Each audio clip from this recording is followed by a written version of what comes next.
Hi, it's Jason with drpremed.com. I want to talk to you about the academics that you can do to get ahead when you're studying, whether for exams or more importantly for like a standardized test such as the MCAT. And do you know the way to get the biggest boost, the most bang for your buck in the least amount of time when you're preparing for the MCAT? Don't be like a lot of students who believe that they're not ready to start preparing for the MCAT, and the best way to get ready for the MCAT is to do a lot of reading out of your MCAT materials, such as the Kaplan books, Princeton Review books, Next Step Test Prep, or whatever exam crackers, whatever you feel like using as your primary review materials. Don't spend weeks and months feeling that, oh, I need to read this, I need to go over that, and then maybe I'll think about doing problems. Instead, to get ahead, start doing problems from day one.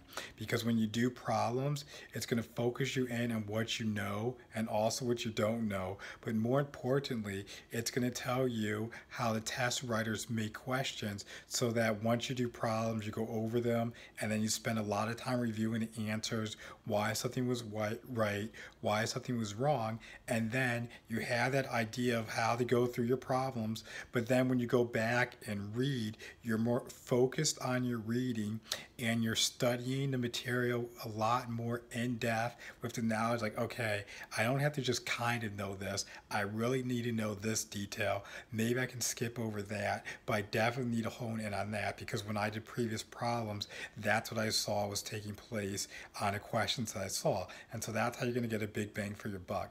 And another thing you need to do is when you're doing these problems, how many problems should you be doing? Some people are like, oh, I just want to do 5 or 10 a day just to make sure they're doing their MCAT prep. That's totally fine. You can do that. But once you're really into your dedicated MCAT prep mode, you need to be doing 50 to 100 problems a day. I know that sounds like a lot, but you need to get like a muscle reflex where it becomes second nature for you to go through these problems, and also you're going to be building up your stamina for the real test, which is going to be several hours on test day. So I want you to start doing as many problems as possible each day. If you can't get to 50 to 100, do the best that you can, but once you get closer and closer to your test day, you really need to be doing that many problems as a minimum.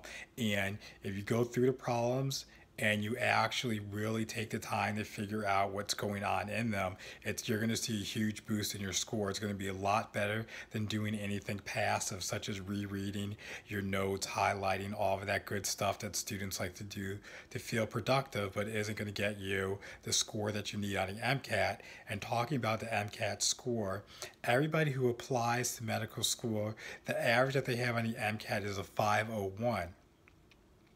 But everybody who applies and gets in the medical school, they have a 508. So you want to strive and aim for a 508 or better on the MCAT. And obviously the date I'm telling you is from the previous application cycle. So this year it means it's going to be more competitive than what it was. So I would really try to get above a 508. And again, this is Jason with drpremed.com giving you some tips and advice on what you can do to prepare for the MCAT. And what I want to rehash is, don't spend time doing passive activities such as reading and rereading your notes, highlighting all of that. Jump in and do questions. It may seem scary at first. You're going to get things wrong, but you're going to learn the fastest way by doing questions. And remember, what's the MCAT? It's a test. It's a question test. So you need to get in the habit of doing what the test is going to ask of you. It's not going to ask you to read. It's going to ask you to read and do questions. So go ahead and do as many questions as possible, and that should help you get started on the MCAT.